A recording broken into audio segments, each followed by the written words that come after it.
What's up? We're here. Hey, what's going on? Go Bucks. How you doing, Lunatic? Um, we're back again. Name change, you know, all that sort of stuff. It was a big overhaul of everything, but we're back. The Tidal Blitz. We had the Cursed College Football Show last year, so here we are. We're getting ready. We're gearing up for another season. Hopefully, another banger of a season to a national championship. Everybody's talking about Ohio State. I've been a little out of the loop because I've been busy with school and stuff, but we're here. We're going to talk about the recruiting stuff that we got coming up. We have an amazing recruiting class, and so I think we'll talk about that, and then we're going to talk about some new uniform stuff and that sort of stuff here in a minute. But all right, I'm going to take. What do you want to talk about first, bud? Let's go over some verbal commitments that we've already got. Guys are in, so supposedly, under the wing of the Buckeyes now, and hopefully not getting plucked by somebody else. Right. So, all right. Like the first of all, what can you say? DJ Jacobs, #1 overall pick, 5-star out of Roswell, Georgia, 6'5", 235-pound edge. Yep. That's huge. But yeah, he's a big boy. I mean, I'm 6'6", like I'm a little bit heavier than that, but he's a big boy. Hopefully he'll be quick. I mean, his ranks, national, edge. He's won across the board basically, and for 27 sports, and in the composite he's 4-1-1. So for the state of Georgia, the edge, and then the national. So crazy. Yeah, the one thing that I read that said that he has room to add mass. Now, you're adding mass to a 235-pound frame.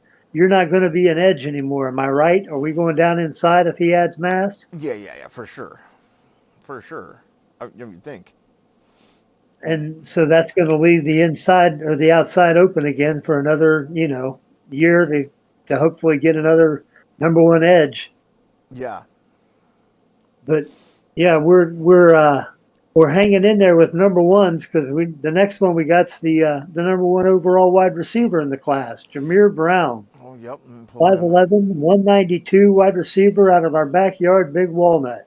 But I'm telling you, man, right there in Sunbury, right down the road. I did not know he was that close.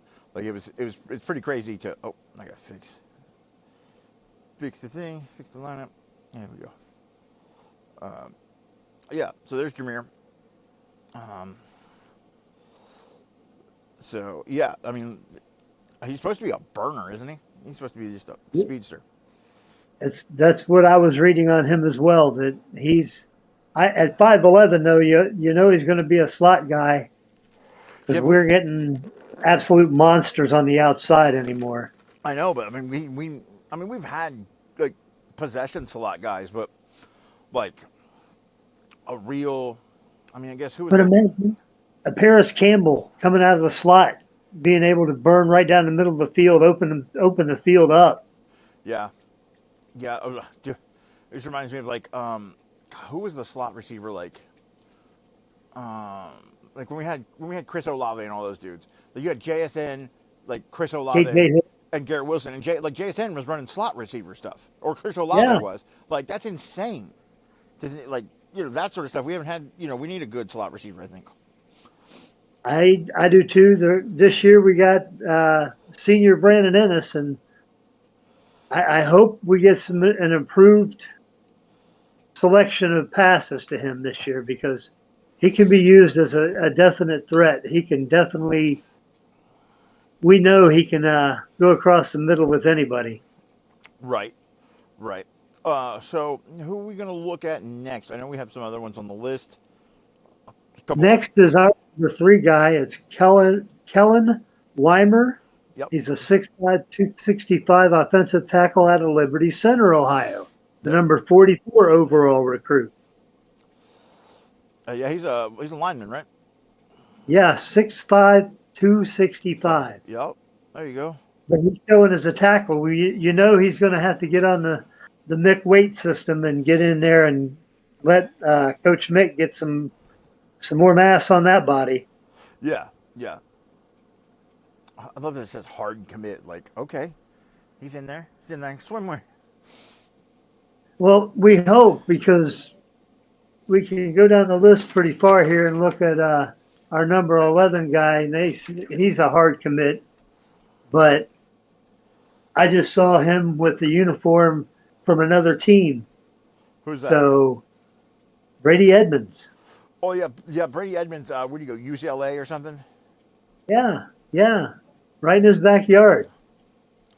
Yeah, I don't know, man. Like the Brady Edmonds situation is kind of crazy. Like I saw the same thing too, and it's just like,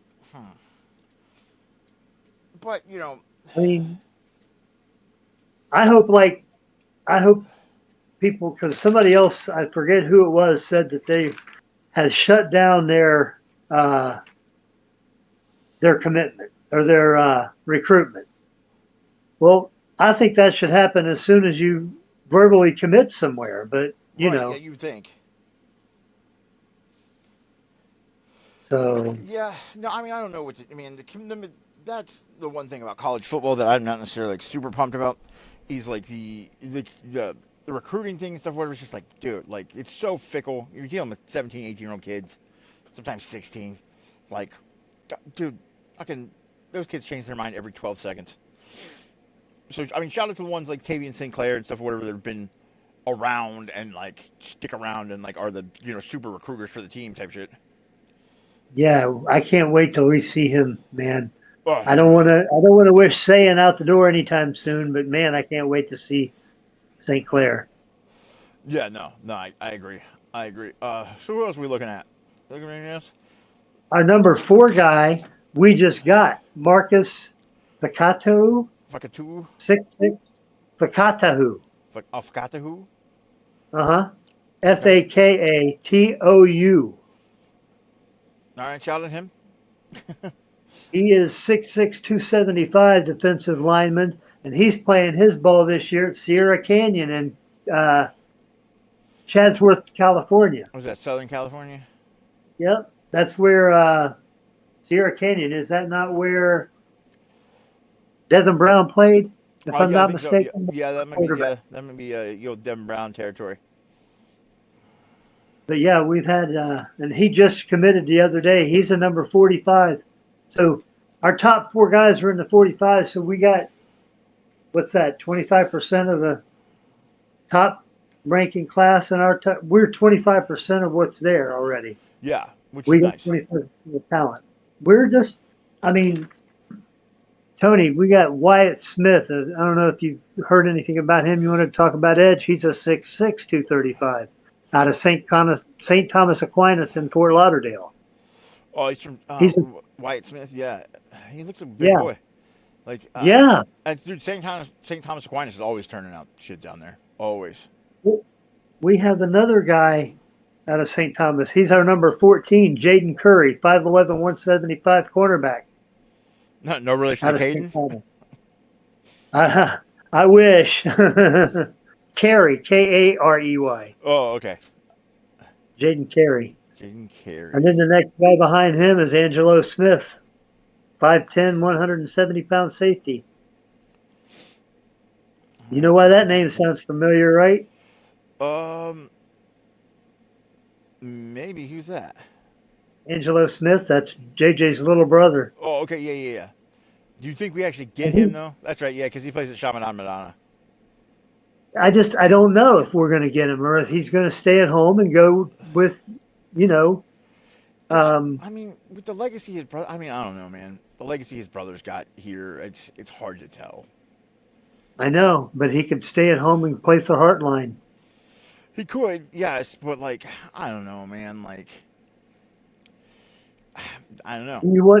Are you going to get recruited into the NFL out of South Florida? Probably not. I mean, That's the question. as of right now, What are you probably gonna not. do? It's yet to be seen. But also, we have not seen what Brian Hartline can do down there, and maybe Brian Hartline turns out his own NFL factory down there. Which would be a lot harder, and it's probably not as probable, but it's possible because Brian Hartline's been turning out top NFL receivers for fucking 10 years, 15 years. That's what I was going to say, a decade. I mean, it's just an embarrassment of riches what we've had in our wide receiver room in the past 10 years. Yes, I agree. It's been wild, man. And I hope I mean, none of us really know per se about this new guy. Oh, I probably put the Tidebourne Hollow thing up there. There we go. We don't know about this new guy a lot. I mean, I don't know a whole lot about him, the receiver coach that took over for Brian Hartline. But Yeah. I mean, I feel like it's got to be a good thing. I mean, Ryan Day has been always killing it. He's I don't know. It's hard to go against Ryan Day's judgment at this point.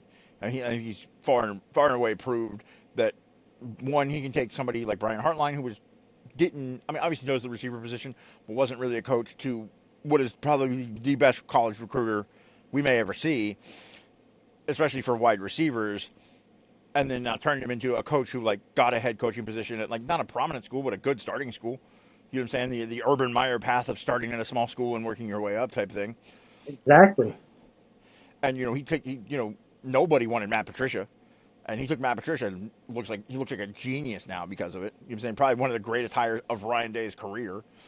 So, and then I hope we're saying this about Arthur Smith next year. I really do. listen, I know everybody's kind of against Arthur Smith too, but I'm already a Steelers fan, so like I was already here for it. Like anyway, like I said, it's my worlds colliding at that point. You know what I'm saying? I was raised a Steelers fan, and my dad's a giant Steelers fan, so it's like it's just really cool to have that. Like, oh, cool, we're just moving that over. Like that's Will Howard went to the Steelers. It's a very very crossover type of thing. So I think it's pretty cool with all that. So I mean, I hope Ryan Day continues his string of I mean, I know he's got some fall throughs in there, but like he's been hitting a lot of home runs with coaches. You know what I'm saying? And yeah, it's what hard. do you think of Tyler Bowen in his second year? What do you think of him? He's hitting some home runs here in this recruiting class as well. Yeah. Back here, Caden Weimer's he's number 44 overall. Yep. And number 5 is Caden Moss. He's 6'5", 320 out of Jackson, Mississippi. He's 69 overall. Yep. 6'5", 320 tackle. He's ready. That's game ready in Ohio State. You know it? Yep. Absolutely. 6'5", 320. That's a big boy. That's a big boy. We plucked him out of Mississippi. So that's a good one. He's got Mason Wilt too, who's in the top 200 from St. Clairsville. Yeah, St. Clairsville. That's a 6'5", 295-pound offensive tackle. Number 194 overall. And then don't forget about Jimmy Pancakes. You know him, right? Jimmy Callis. They're calling him Jimmy Pancakes, 6'7", 295. Playing out of Pittsburgh Central Catholic. Who is it? Sorry. Jimmy Callis, 6'7.5", 290-pound offensive tackle out of Pittsburgh Central Catholic. God damn, 6'7.5". Well, he looks young 6'7", too. He just looks like a young boy. They're calling him Jimmy Pancakes. Nice. And then we got another one, David Seaman. He's 6'3.5", 290 out of Bishop Watterson right here in Columbus. He's our number 10 overall or number 11 overall recruit as of right now. Who is that? His name is Davis Seaman. He's a 6'3.5", 290-pound offensive tackle out of Watterson. Poor kid with the worst name ever. Hey, maybe we can arrange to go see Watterson and DeSales play this year. That'd be cool. To see if we can we need to find out when to get tickets on that one, because that's probably going to be a sellout. Yeah, that one. Yeah, that's going to be a big one. But yeah, so I'm liking our top to bottom right now, all the way down to 17. Jordan Donahue, 6'4", 185, wide receiver out of Oviedo, Oviedo, Florida. Oviedo, Florida. Yeah. Huh. He just committed this week too. So nice. Jordan, he's a 3-star, but hey, watch out. Listen though, you have to think though, if Ohio State's taking a 3-star, there's something in it. You know what I'm saying? Like I think Brian Hartline taught us that. Like and A I guy saw, named Chris Olave, he was a 3-star. yeah, I mean, like they've taken some 3 stars, and like you have to think a program like Ohio State that's like at the top of the game with prominence. If they're taking a 3-star, like they see something that other people don't see, or they're getting ahead of the game. You know what I'm saying? Because that's Right. obviously what has happened. The empirical evidence shows that. So, um, what what would you like to talk about next? I mean, we've got the recruits. We got a bright future. Um, I know we want to Well, talk. the ones that we don't have on the hook yet, David Gabriel George, that's the number one running back in the class, 6 foot 205. He's out of uh, Montreal, but he's come through Chattanooga. That's a hell of a culture shock, huh? Yeah. And then we got Monshawn Sales. He's a 6'5", 195 wide receiver out of Indianapolis. He's a highly touted wide receiver. He's still on the hook for us. Chris Whitehead, 6'4.5", 240-pound edge out of Chesterfield, Virginia. Uh huh. He's still on the hook. And then, as of right now, Carlos May, his name Karlos May. He is 6'3.5", 305 defensive lineman out of Birmingham, Alabama. He has 2 crystal balls right now to the Buckeye. Did we So talk about this right here? It says breaking: Ohio State lands impact 2028 wide receiver Jet Harrison, brother yeah, from. number one overall. Yeah, I just saw This it was just right at came the top. across about in the last hour. Yeah. So we got Jet Harrison. That's obviously Marvin Harrison Jr.'s little brother. Yep. He is the number one overall out of his class too. Oh, for So 2028. yeah, number one overall player, just like DJ Jacobs this year. Nice. So transitioning from players to what we're up against this year, Yeah. starting out in September 5th with Ball State. I think we all expect to see an absolute massacre there with our starters staying in as long as they can because of what the next week brings us. Yes. Next week brings us Texas, 9-12 at Yes. Texas. Let's see. So, Oh, this is no, not this. This is future schedules. What the hell? Not 2027, right? 2026. 2026. I put 27. That was my fault. Let's see. There we go. So that area, Ball State, 12:30, the Big Ten Network.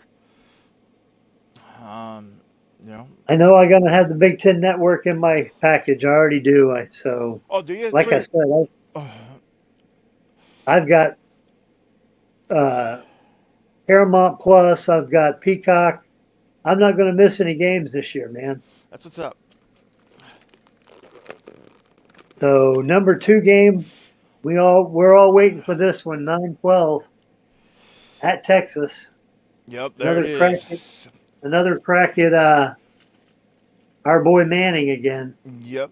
Look, what a dick move too. They're playing us at night, and if people don't know. If people don't know the story.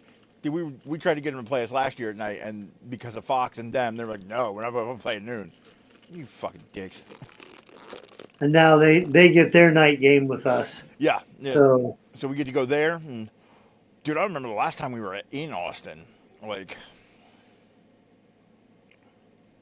when was the last time we were in Austin? Who was their quarterback? oh god, dude. Let's see.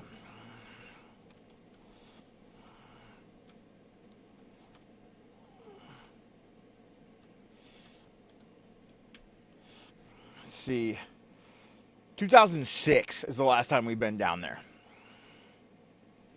Oh wow, who was our quarterback in 2006? Let's see. TP? Troy Smith? Troy Smith? I think. Yeah, I think that was, yeah. Troy Smith, yep. Yeah, it was Troy Smith, Justin Zwick.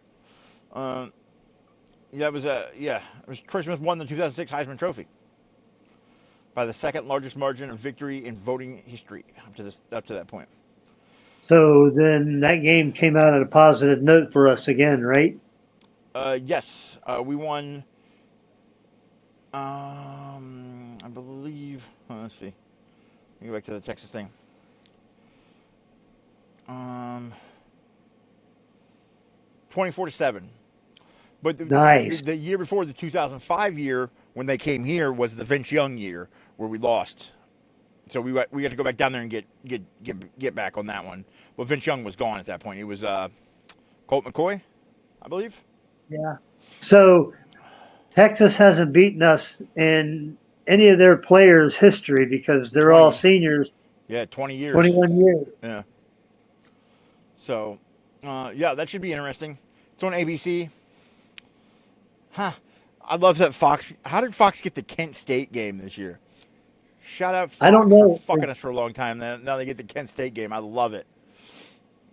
They And must, then they must have not got first pick or would not something. be surprised. I've already called this. I know you remember me telling you this. I say we see Tavian St. Clair start the game against Kent State. You did call that. We will see. I mean, I hope so, dude. I love that kid. Like, I know his cousin and whatever. And yeah, dude. Like, I'm rooting for that kid. I like the kid. Well before I ever met anybody, his family, and I've, coming from Bell Fountains, right down the road type shit. It's pretty awesome. No shade to Julian Sane. I love Julian Sane. I think he's a great quarterback. But Exactly. I really can't wait. This year's going to be awesome with Sane at quarterback again. I think he stepped his game up. He's going to do some running this year. We're going to see. So I'm excited about that. But I'm telling you, St. Clair is the next one line. But listen, if you go back and watch that spring, we went back and watched the spring game. I did the other day, and like the throws he had to fucking Chris Henry Jr. were just, dude. Oh, I know. So good. Well, it helps when your wide receiver is 6'6" too. So that does tend to help the situation because Chris Henry Jr. was throwing anything in his vicinity or was catching anything in his vicinity that day. Yeah. So then we got 9:26. We're home against Illinois. Yeah, dude. This next from this point to the Michigan game, basically, or right before the Michigan game, it's murderer's row kind of. It's just scary game after scary game after scary game, dude. So then we got at Iowa. There's your first scary game at Iowa, 10-3. I mean, I think Illinois is probably the first scary game, but they get to come here, so it's all right. But going to Kinnick is, dude. Like, is Illinois a night game? It's not been announced yet. I thought one. So our night game hasn't been announced this year yet. No, the Texas game, but our home night game has not been announced yet. No. I think it's going to be Illinois. Well, it could. I don't think it'll be Maryland. Could be Oregon. Late into the season, 11-7. Yeah. Could be Oregon. It's not going to be Northwestern. Then we know it's not going to be Michigan. Michigan is noon. Yeah, it's got to be Oregon or Illinois. Oregon or Illinois, you're right. And then we go on Halloween night. We go to USC. I don't like that. After 2 weeks before we play Indiana, the national champions. Right. So like super sweet. Yeah, I don't Halloween like night in Los Angeles at the Coliseum. Like, no, I'm good. Shit. This is a hell of the schedule this year, man. Dude, Iowa, then Maryland, and like Maryland's like not that scary, but they're scary enough where they play us tight enough where it's like, God, what the fuck?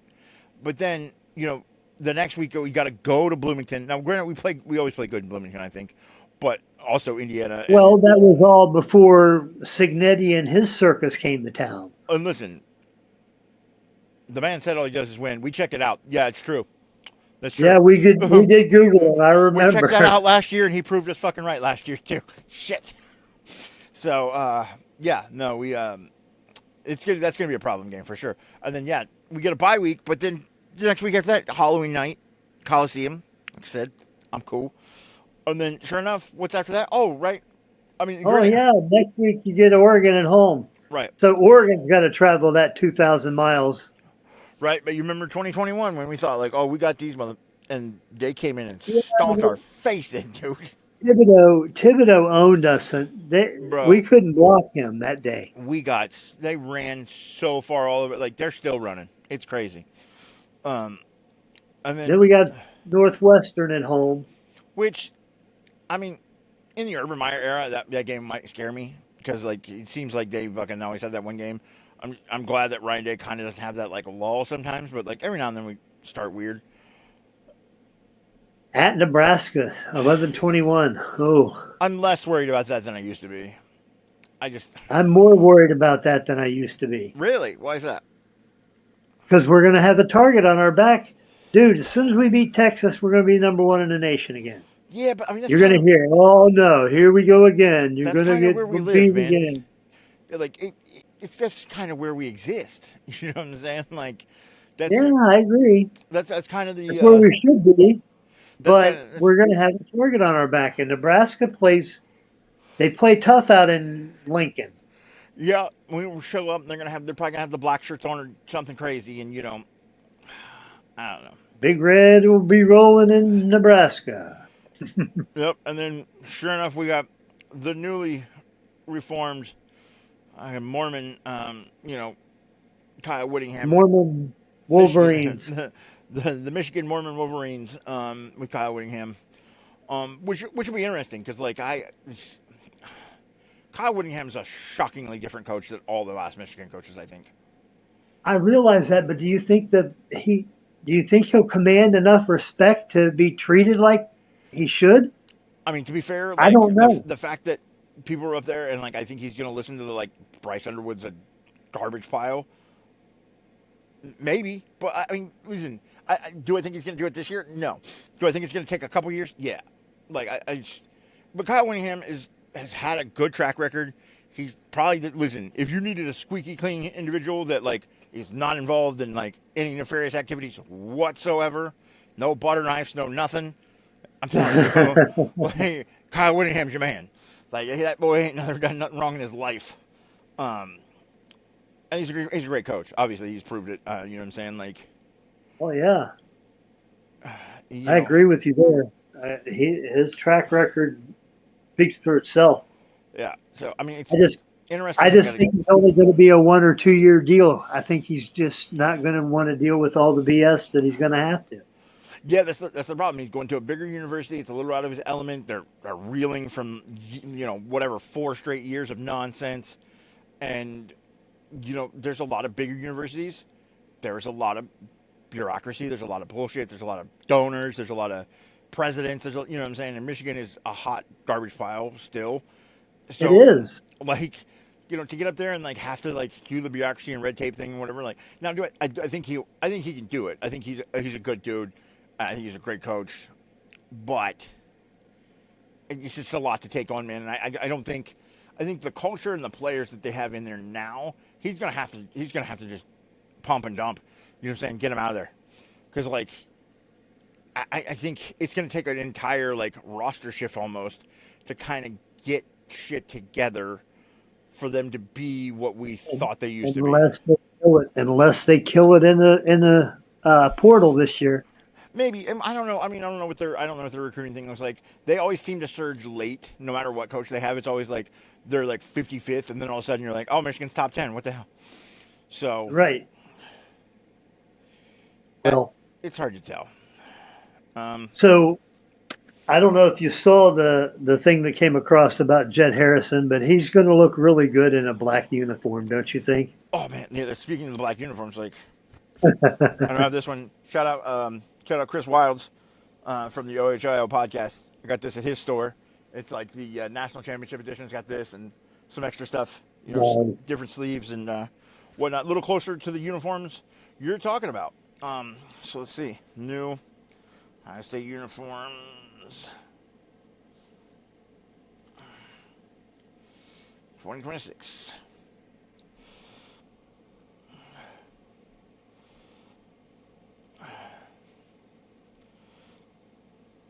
We got the gray sleeves back Yep, on the red jerseys. Yeah, as you see, it says the iconic Buckeye stripe shines in core home and away look. And yeah, like if you look at them, like it looks like them. Everybody, 20 years, people have been bitching about that gray stripe. There it is. We got it back. We got We got. the what they call the heritage stripe, I guess. Yep. Um, but they look cool. There's little changes, really nothing like too crazy. Some stitching, some stuff. Whatever. The sleeves are the biggest thing, kind of. Let me see if I can find like there's like a full shot of it. Yeah, I do like to listen. The all scarlet fucking uniforms will always be probably one of my favorites, if not my favorite. That's what we used against Tennessee, wasn't it? Yeah, they just look sweet.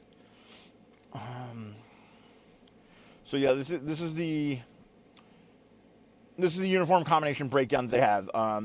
They have the core home and core road. Ohio State's iconic home uniform: silver helmet, scarlet jersey, gray pants. Has defined Buckeye Saturdays at Ohio Stadium for decades and remains the cornerstone of the program's visual identity. The core road look: silver helmet, white jersey, gray pants, carries the same storied legacy worn by generations of champions in opposing team stadiums nationwide. And then they put it back just to how it was for most of all of our lives. You know what I'm saying? I want to see. I want to see this, the all whites. Oh yeah, they're calling them the Sub Zeros. A clean, modern, all-white Sub-Zero. alternate uniform that delivers a bold interpretation of one of the program's most classic looks. Specifically, this innovative look debuted during the 2020 season when the Buckeyes won at Michigan State 52-12. What's that score again? 52-12. Yeah, that's nice to hear. Then the one you were mentioning is called Tunnel Vision. Black helmet, black jersey, black pants, all black everything. Originally Yeah. introduced in 2015 and last one in 2022. Wow, it's been that long since. No way. No way. 4 years. Really? Yeah. Holy shit. The black This is uniforms the fourth year. the black uniforms have become a fan favorite and a modern look at Ohio State's uniform rotation. The 2026 edition builds on that tradition while incorporating updates that honor the program's historic visual identity. Let me see if I can I'll find a picture of try to find the picture of the black ones and the all white ones. I will have to talk about too. One of the magical things that article mentioned was here's a slideshow of all of them. We'll see if we can. So you probably can't see this lunatic, but these are all whites. It's got Kenyatta Jackson in it.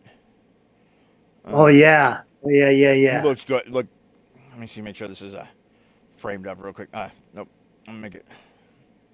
All right, take it up a little bit. Here we go. Big number 97, or is he at the? Did they have him in the 2 now? They got him in the 2. Nice. They got him in the 2. I'm excited about that. I really am. I think Kenyatta Jackson is going to turn out to be a beast this year. A beast. Yeah, I agree. Here, I'm gonna put him. I'm gonna put this up here on the screen here. I get it all.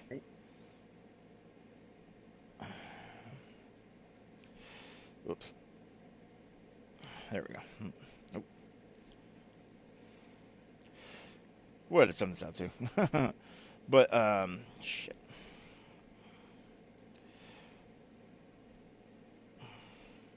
There we go. All right. So we got Kenyatta up here on the screen. The 2. And let's see. The all whites, they look awesome, dude. Let's see. Next picture is the helmet. The helmet looks. I don't know, they got like a poppier gray. It feels like it really pops with the gray this year. Yeah. Yeah, and then they're showing the sleeves and that sort of thing. Man, the sleeves look really good. I like that they made them metallic and not flat like they used to be. Right. I know what you're saying. Yeah, like so the red stripes are very metallic and the gray is kind of metallic. So that's kind of the all whites there. Man, they look good, dude. And maybe that's it. Maybe it's just because it's all white and not like gray pants, and you have the white pants. It makes that gray helmet fucking stick out real big. Also, they widen the stripe, from what I understand, on the legs too. Yeah. So. Oh, this year's white. They widened the stripe. Yep. Well, I think all of them they widen the striped. Oh, this is just like glory shots of Kenyatta, like Jesus, Kenyatta did a whole fuck. Dude, there's like 30 pictures of Kenyatta. He's only wearing the all white. What the hell? Oh shit. Let me see if I find the black ones. There we go.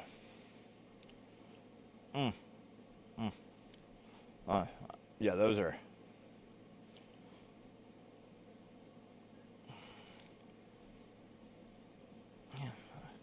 It is tough sledding trying to find pictures of these right now. Hold on. Oh, okay, that's the all black look.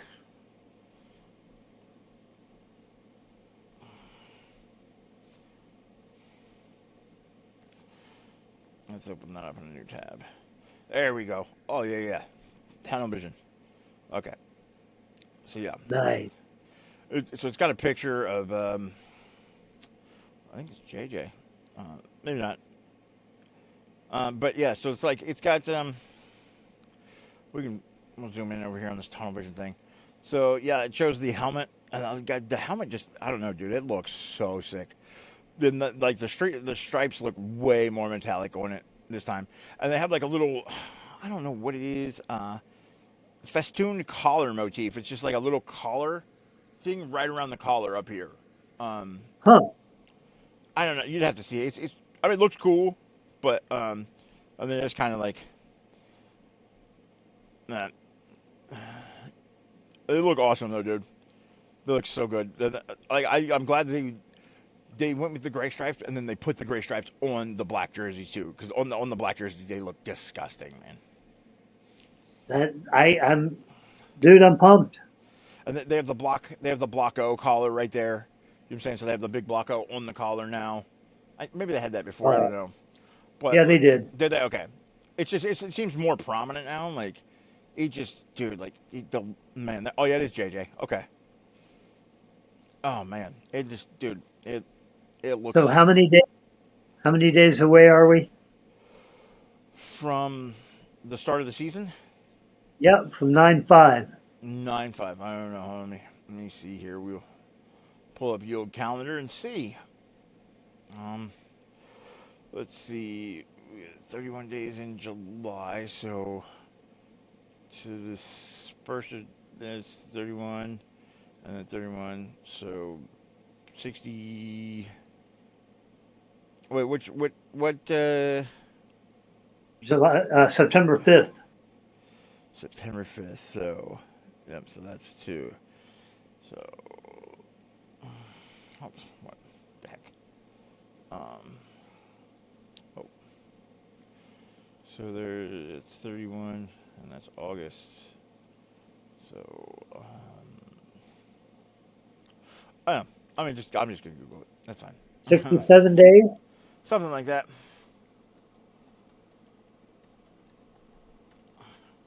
Cannot wait. This is going to be a hell of a year. I'm back in Columbus, so I'm closer to it. I'm going to be able to hopefully catch a game or two this year. 66 days, sir. 66 days and counting. Great year. Yep. 66 days, and yeah, like if we brought another one home, so should be good to go, man. Yeah, I think on the next show we'll have to we'll do the when we're close to the season. We'll do what we normally do. We'll do the preseason picks, which were, I don't know, we were not right at all last year. No, we were not. I feel like we swung and missed so hard on all of them. Well, didn't we have Florida State in the top 10? But yeah, dude, we had some that we shit the bed on real hard. Like, I mean, there was a lot of stuff that we could not see coming, per se. Like, it was tough.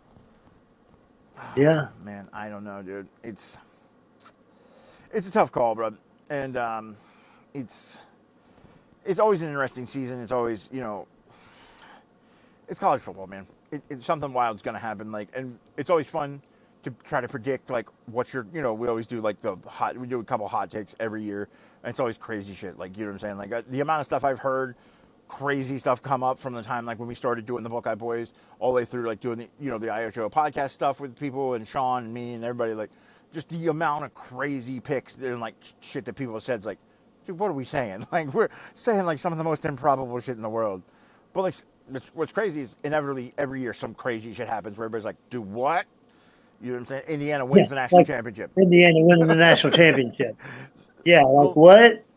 for 20 years, people have been like, Indiana's losing this, losing this program in college history. Kirk Cignetti's nobody.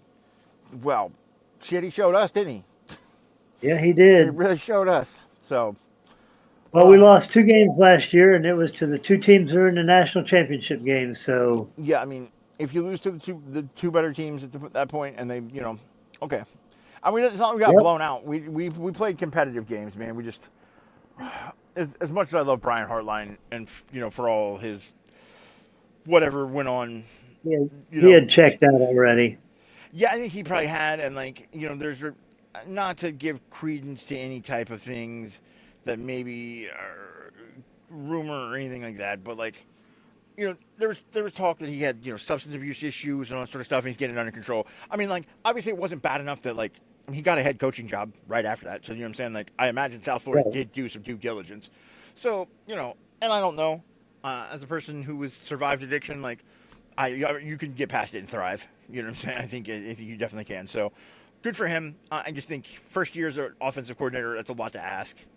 To be like, hey, go play two superpower teams. You know what I'm saying? With an offense you don't necessarily understand at that level. So Well, I think he did.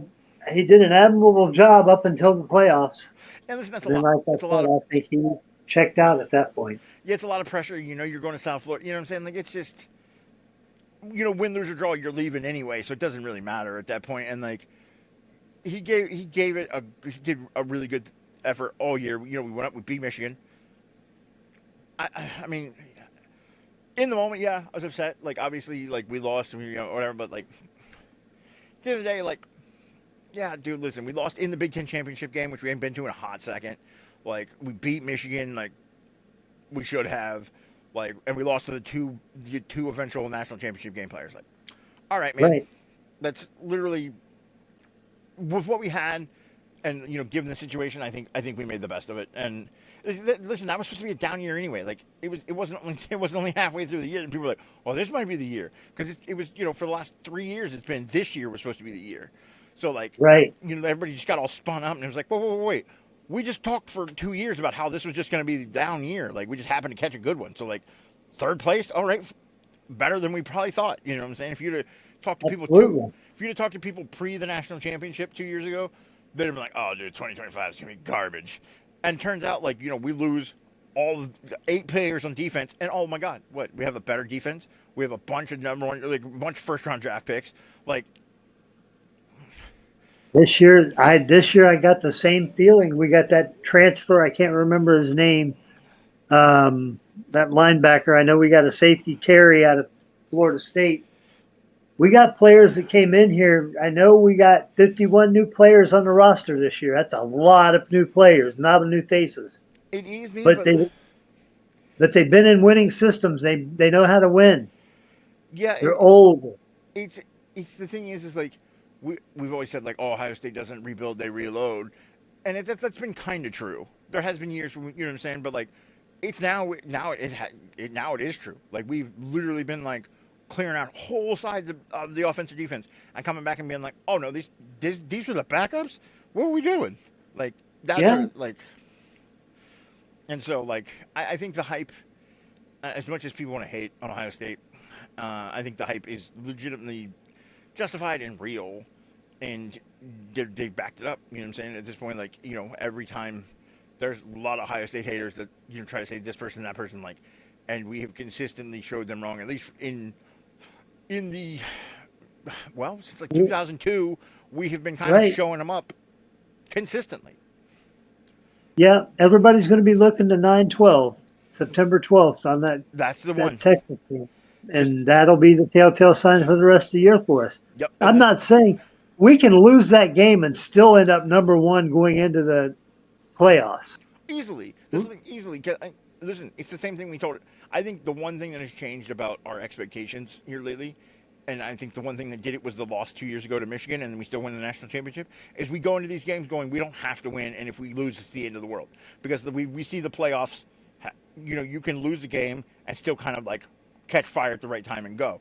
So like now Right. people are going like, even if we go in there and lose, listen, if we play a competitive game, I think we're right in there, and I think that mindset is a lot better and a lot less disappointing than listening to, being sad for fucking, being like, oh goddamn, there's 8 more games left and we have nothing to fucking play for.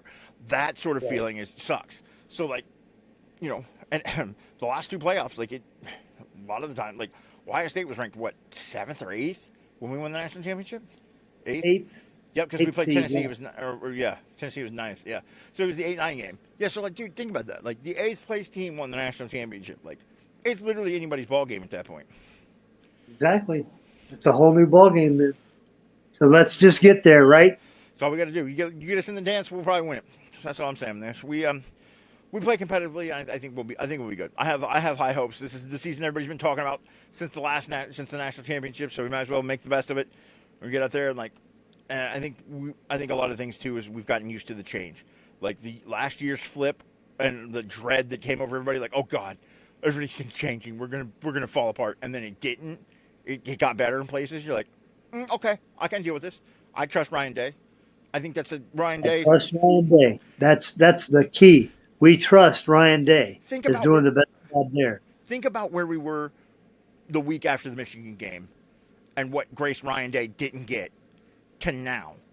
A lot of Buckeye Nation like, we're skeptical, but we trust you, dog. Like, that's crazy to think that from that point to now, where we've come. We've come from wanting to run that dude out of town. And I was not happy. And may have said some I wasn't happy, but I was not on the bandwagon to kick him out, but I was definitely not happy. Yeah, I mean, and if he would not have won the national championship, I guarantee you he would have been considered to be kicked out of town. Yeah, that's the other thing though. Like at the end of the day, like people always used to bring that up, but I'm like, I mean, I'm kind of on board with it. I was kind of on board with it at that time, but my response was always, who else are you going to get? Because at the end of the day, like there's not a better coach at the point. Like you're not going to get a Kirby Smart. You're not going to get a. That's the only thing I can think. You know what I'm saying? Like you're not getting. Dabo's on his fucking way out. Like Lane Kiffin's I still think is a shit show. I mean, it's just like he is. Like none of those coaches would have worked at Ohio State. Right, you're not Dan Lanning's would not work. No, Dan Lanning would have worked at Ohio State. You're also not gonna like Ohio State's got money, but fucking we don't have Phil Knight money. Like no, like we don't have like and Lex Westner aside, like fucking we do not have Phil Knight money. Phil Knight's got more money than God. And he can throw anything. Yep. You want your own shoe? You want your shoe with LeBron? What do you want? Like, you know what I'm saying? They can give you anything they want over there with Nike. So it's like, all right, well, you don't get him. Like, there's not really a great, I think, Lincoln Riley is the choke artist of choke artists.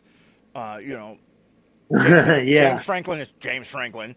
Like, it's just all these coaches. Like, who are you going to get? It's going to be a downgrade. It's going to be like maybe at best if you get one of the top tier coaches a linear move. Is it though? Like, but get one just to do that is not. Not like you're going to have to buy Ryan Day's contract out. Then you're going to have to buy that coach's contract out. Then you're going to have to pay the new coach. You're $200 million deep at that point. No way, dude. Not happening. No, so, you're right. That was always my answer. So we're going to get together again closer to the beginning of the season, right? Maybe a couple weeks prior, so we can lay out our sometime in August we'll of the year. How about that? Yep, we'll lay it all down. Maybe we'll do some live streams here coming up, but check back with us. So yeah, I guess this is the Tidal Blitz. We'll be back sometime in August. So stay tuned. And I guess. Thanks for hanging in there with us. Yeah, thanks for the changeover and everything. We appreciate you. And like I always say, if somebody yells out OH, you yell out IO, and just be nice to people, man. Have awesome friends like Lunatic and the rest of the Hollow. And, I drink water. It's hot out, man. Be good to each other, all right? OH. IO. There we go, baby.